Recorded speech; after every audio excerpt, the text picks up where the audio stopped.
We've all been there, right? A tough day at work, some kind of difficult interaction, a situation that just doesn't feel right. It can be super stressful, and you can feel really isolated. But what if you had a clear plan to handle it? Well, that's exactly what we're going to build together today. You know exactly what I'm talking about.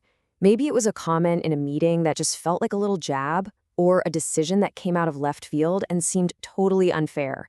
It's that sinking feeling in your stomach when you know something is just plain wrong. So, we're going to replace that feeling of helplessness with a feeling of control.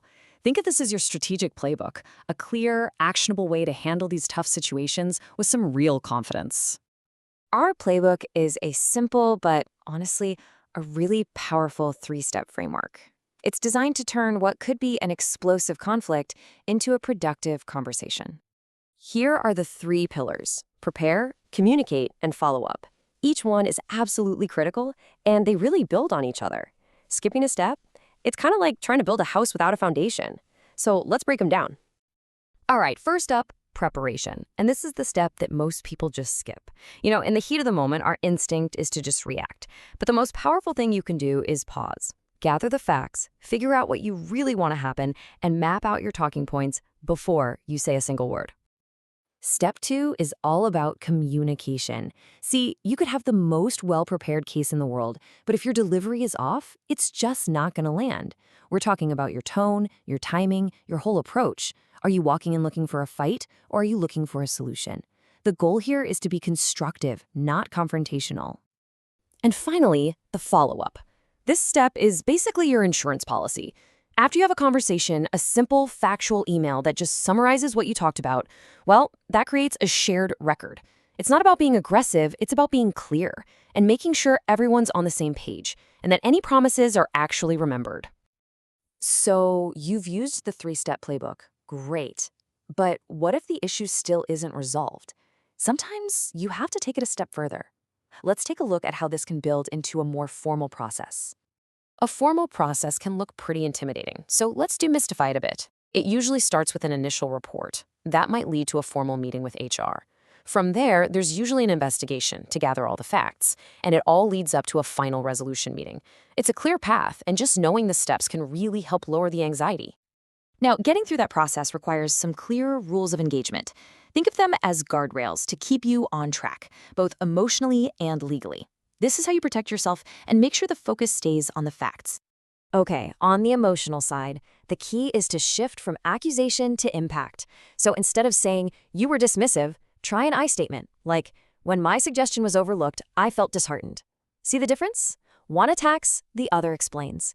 It keeps the focus on what you know, the actions and how they impacted you, not on guessing what someone was thinking. Now for the legal guardrail, and listen, this is non-negotiable. This quote really says it all.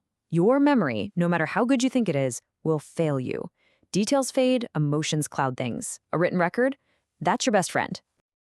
And when you're documenting, you gotta be specific. Don't just write "he was rude." Write down the exact date, the time, the location, and what was said. Direct quotes are so powerful. And keep copies of every relevant email and meeting note. This isn't about building a lawsuit. It's about building a solid case based on facts. So you've done the work. You prepared, you communicated, you documented everything. What can you expect to happen next? It's really important to have some realistic expectations about how things might turn out. The outcome might not be a perfect, happy ending. Sometimes you get a full resolution where you feel completely heard and satisfied. Other times, it's a partial agreement, a compromise. And yeah, sometimes there's no immediate resolution, and that might lead to a formal escalation. The key is just knowing that any of these are possibilities. And it is so critical to realize this. No matter what the final outcome is, the moment you speak up thoughtfully and strategically, you move from being passive to being active. You take control of the situation. That act in itself is a victory. So what this all boils down to is a fundamental shift in perspective. The heat of conflict can feel impossible to avoid. But preparation is the secret ingredient that turns it into a productive conversation. It completely changes the dynamic from a fight into a solution. Ultimately, this playbook is all about recognizing the power that you already have. It's about giving you the tools and the confidence to advocate for yourself effectively and respectfully. Your voice has power. The only question is, are you ready to use it?